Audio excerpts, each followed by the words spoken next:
আসসালামু আলাইকুম, welcome to my channel. খুবই মজার এবং সহজভাবে তৈরি একটি কাবাবের রেসিপি নিয়ে চলে এলাম। আশা করছি রেসিপিটি আপনাদের কাছে খুব ভালো লাগবে। রেসিপি ভালো লাগলে আমার চ্যানেলটিকে সাবস্ক্রাইব করে চ্যানেলের পাশেই থাকবেন।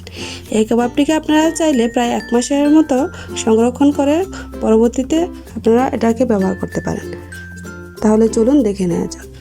এই জন্য আমাদের লাগবে মুরগির মাংস। এখানে আমি হাড় ছাড়া মুরগির মাংস নিয়েছি প্রায় 1.5 কাপের মতো। আর দিয়ে দিয়েছি মাঝারি সাইজের একটি আলুটাকে আমি খোসা ছাড়িয়ে এভাবে 4 টুকরা করে কেটে নিয়েছি। এখানে নিয়েছি বুটের ডাল। এখানে ডালটাকে প্রায় 3-4 ঘন্টা ভিজিয়ে রেখে এরপর ধুয়ে নিয়েছি। এখানে আমার প্রায় ভিজানোর পরে 1 কাপের মতো আছে। দিয়ে দিলাম প্রায় 2টা মাঝারি সাইজের পেঁয়াজ কুচি। দিয়ে দিলাম 1 টেবিল চামচ রসুন বাটা। আদা বাটা দিয়ে দিলাম 1 টেবিল চামচ পরিমাণ। দিয়ে দিচ্ছি সামান্য একটু হলুদের গুঁড়া। আপনারা চাইলে হলুদের গুঁড়াটাকেও স্কিপও করতে পারেন। দিয়ে দিলাম একটু মরিচের গুঁড়া প্রায় 1/2 চা চামচের মতো। ধনিয়ার গুঁড়া দিয়ে দিলাম 1 চা চামচের মতো। এখন দিয়ে দিব জিরার গুঁড়াও দিয়ে দিব প্রায় 1 চা চামচের মতো। দিয়ে দিচ্ছি আমি এখানে কাবাবের মশলা 1 চা চামচের মতো। 2টো তেজপাতা মাছ থেকে চিড়ে দিয়ে দিলাম। দিয়ে দিচ্ছি 3টি এলাচ, 4টি লবঙ্গ দিয়ে দিলাম। এখন দিয়ে দিব ছোট 2 টুকরা দারচিনি। এখন আমি দিয়ে দিলাম প্রায় 3 টেবিল চামচের মতো সরিষার তেল। সরিষার তেলটা দিলে কাবাবের মধ্যে একটা সুন্দর ফ্লেভার আসে। এখন একটা চামচের সাহায্যে আমি সবগুলি উপকরণ খুব ভালোভাবে মিশিয়ে নিব।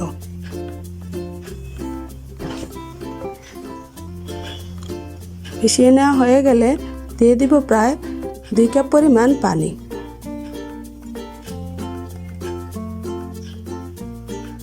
এখানে আমি 2 কাপ পরিমাণ পানি ব্যবহার করেছি। এই পানিটাতে আমি ডালটাকে সিদ্ধ করে নিব। এখন আমি হাঁড়িটা ঢেকে একটা চুলায় বসিয়ে দিলাম। ঢাকনা দিয়ে ঢেকে সবগুলো উপকরণকে খুব ভালোভাবে সিদ্ধ করে নিতে হবে। একটু মাঝে মাঝে একটু ঢাকনা খুলে নেড়ে চেড়ে দিতে হবে। পানিটা কিছুটা টেনে আসলে দিয়ে দিব আমি স্বাদমতো লবণ। এখানে আমি প্রায় 1.5 চা চামচের মতো লবণ ব্যবহার করেছি। এভাবে ঢেকে রান্না করব যতক্ষণ পর্যন্ত ডালটা খুব ভালোভাবে সিদ্ধ হয়ে ডালটা একদমই গলে যায়। দেখতেই পাচ্ছেন ডালটা কিন্তু খুব ভালোভাবে গলে গেছে এবং মাংসটাও কিন্তু সিদ্ধ হয়ে কিছুটা ডালের সাথে মিশে গেছে। এই পর্যায়ে আপনি ঢাকনা খুলে চুলা আঁচটাকে মিডিয়ামে রেখে অনবরত নেড়ে চেড়ে ডালটাকে এভাবে শুকিয়ে নিতে হবে যতক্ষণ পর্যন্ত না প্যান থেকে ডালটা ছেড়ে আসছে।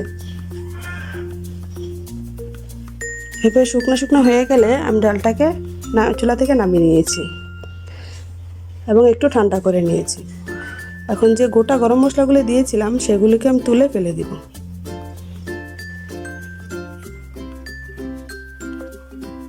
কিছুটা ঠান্ডা হয়ে আসলে এরকম একটা ম্যাশারের সাহায্যে ম্যাশ করে নিতে হবে। একদমই ঠান্ডা করে ফেলা যাবে না। কিছুটা গরম অবস্থায় এভাবে ম্যাশ করে নিলে খুব ভালোভাবে মিশে যায়।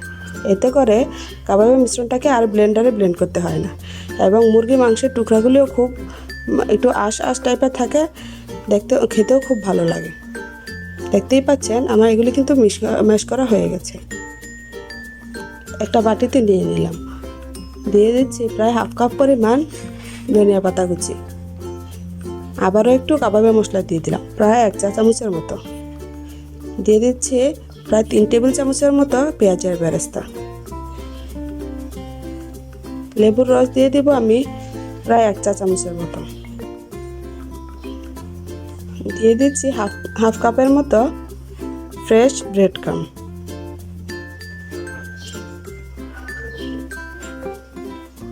দিয়ে দিচ্ছি একটা ডিম। এখন সবগুলো উপকরণকে আমি একসাথে খুব ভালোভাবে চামচের সাহায্যে মিশিয়ে নিব। একটু ধৈর্য ধরে সবগুলো মিশ্রণকে একসাথে মিশিয়ে নিতে হবে। দেখতেই পাচ্ছেন আমার মেশানো কিন্তু হয়ে গেছে। এখন আমি হাতে একটু তেল দিয়ে নিলাম। হাতে তেল মাখিয়ে নিয়ে কাবাবের শেপগুলো দিয়ে নিব। আপনারা চাইলে যে কোনো শেপে এটাকে তৈরি করে নিতে পারেন। আমি একটু গোল গোল শেপে এটাকে তৈরি করে নিব।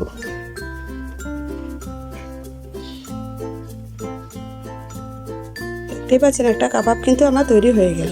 এভাবে করে আমি সবগুলো কাবাবকেই তৈরি করে নিব।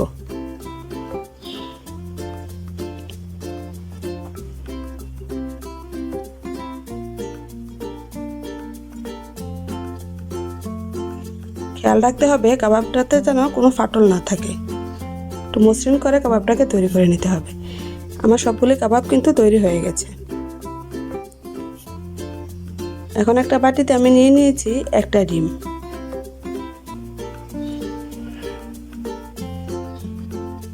দিয়ে দিচ্ছি সামান্য একটু লবণ, প্রায় 1 চিমটি পরিমাণ।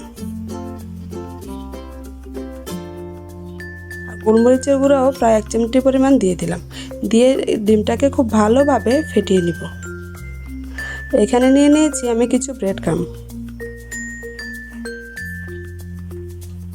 এখন একটা কাবাব নিয়ে ডিমের মিশ্রণের মধ্যে খুব ভালোভাবে ডিপ করে নিতে হবে। খুব ভালোভাবে ডিমটা লাগানো হয়ে গেলে এখন আমি ব্রেড ক্রাম্বের মধ্যে কোট করে নিব।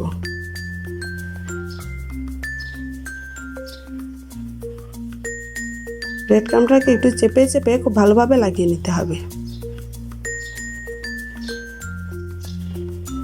দেখতেই পাচ্ছেন একটা কাবাব কিন্তু আমার রেডি হয়ে গেছে।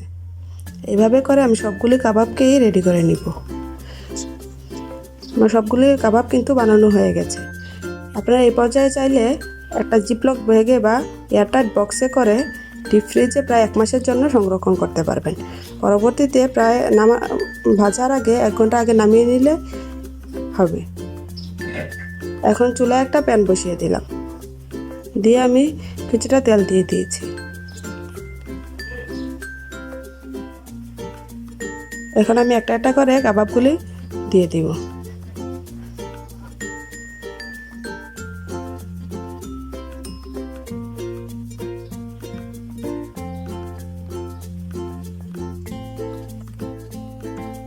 চুলার আঁচটা মিডিয়ামে রেখে কাবাবগুলিকে আমি ভেজে নিব। এক পাশটা লালচে করে ভাজা হয়ে গেলে অপর পাশটা উল্টিয়ে নিব এবং খুব ভালোভাবে চারপাশটা ভেজে নিব। এভাবে উল্টে পাল্টে সবগুলি কাবাবকে আমি ভেজে নিব।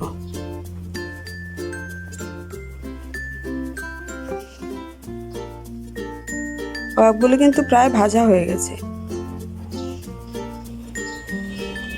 এখন আমি এগুলিকে উঠিয়ে নিব। দেখতেই পাচ্ছেন কাবাবগুলি কিন্তু খুব সুন্দরভাবে ভাজা হয়ে গেছে। আপনারা চাইলে একটু বেশি পরিমাণে তেল দিয়ে কাবাবটাকে ভেজে নিতে পারেন। এতে করে কাবাবের কালারটা আরেকটু সুন্দর আসবে। তৈরি হয়ে গেল খুব মজাদার একটি কাবাব। আশা করছি আপনারা বাসায় এটাকে ট্রাই করবেন। ভিডিও ভালো লাগলে লাইক, কমেন্ট এবং শেয়ার করতে ভুলবেন না। সবাই ভালো থাকবেন। আল্লাহ হাফেজ।